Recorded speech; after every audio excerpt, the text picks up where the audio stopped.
Hello. In today's lesson, we're going to be talking about being grateful. Now, I know you hear this all the time. We should be grateful for what we have and focus on what we have. But that's so much easier said than done. But it's so true though, too. We need to appreciate what we have in this moment because if we're not happy where we are in this moment, what makes us think that we're going to be happy when we get to whatever goal we have? Like lose 20 pounds, I'll be happier. Get this job, I'll be happier. My kids get out of being a toddler, I'll be happier. It doesn't mean you'll be happy if you can't be happy with what you have right now. So I think gratitude is a huge lesson that we need to focus on. I know when I write down what I'm grateful for, which I do every morning, I just feel better. I mean, I don't know how you can feel miserable when you write down what you're grateful for in your life. So, I wanted to talk about a few things about how we can focus more on being grateful. And being grateful focuses on the positive in your life instead of the negative. And when we focus on the positive, we are a lot happier. And who wants to focus on the negative anyway? That just puts you down. It makes you feel miserable. And I don't know about you, but I don't want to feel miserable. So it changes your mindset to focus on the positive instead of the negative, which is very big for perfectionists because we like to focus on the negative. So start there, start focusing on what you have and what makes you happy. Because everything in life is a gift, but only if you choose to see it that way. I mean, you could be miserable because it's raining outside, or you could be grateful because it's watering the trees, which give us oxygen, which help us live, or watering those flowers that you love. Changing the way that you think about it is so important, and it can be a gift. You just have to choose to see it that way. So, being grateful for who you are in this moment.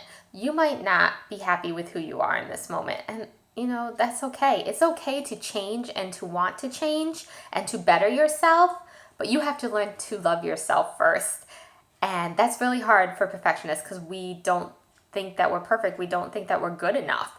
And it's hard to really find that self-love that we need so much. But take a minute, sit down, and write down everything that you love about yourself.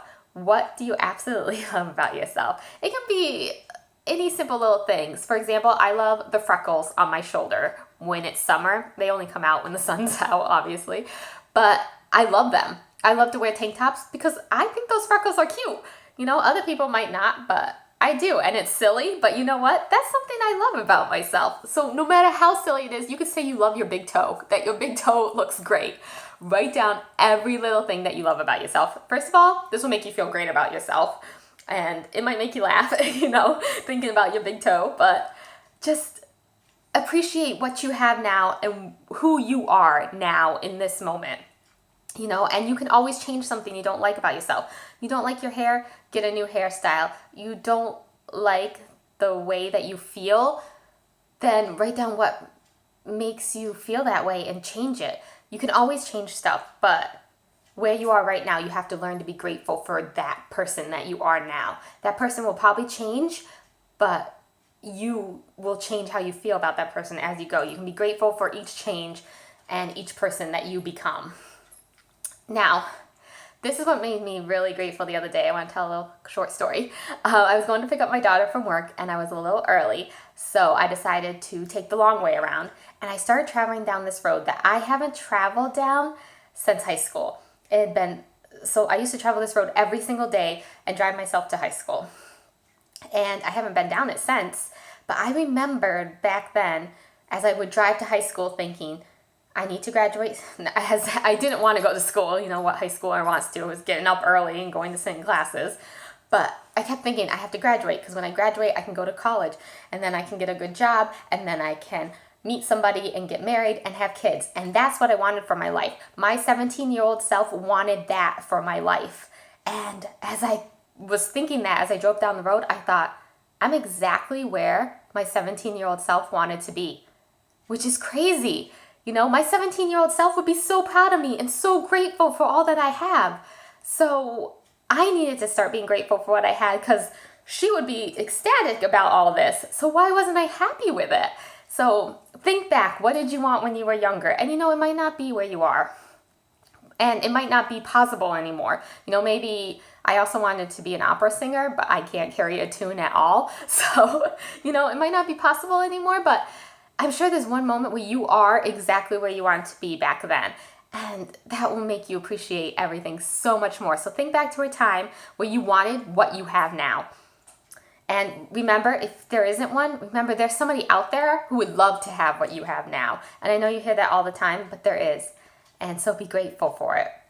So a little thing to help you with gratitude and to change your mindset about things is before you get out of bed, this is going to take all of a few seconds, a minute. It's not going to take long at all. So this is an exercise you can include in your everyday life to start adding more gratitude. Before you get out of bed, think of 3 to 5 things that you're grateful for. And don't try to make them the same thing every day. Obviously, we're grateful for our kids and our husband and our house, but try to really get deep. I'm grateful that guy held the door open for me yesterday. Or I'm grateful I got through the school drop-off line so easily. Just any little thing you can think of that makes you grateful. And just say it to yourself and then get out of bed. And trust me, it will change your morning and change the way that your day starts off, which is just great. So try that. Let me know how it goes.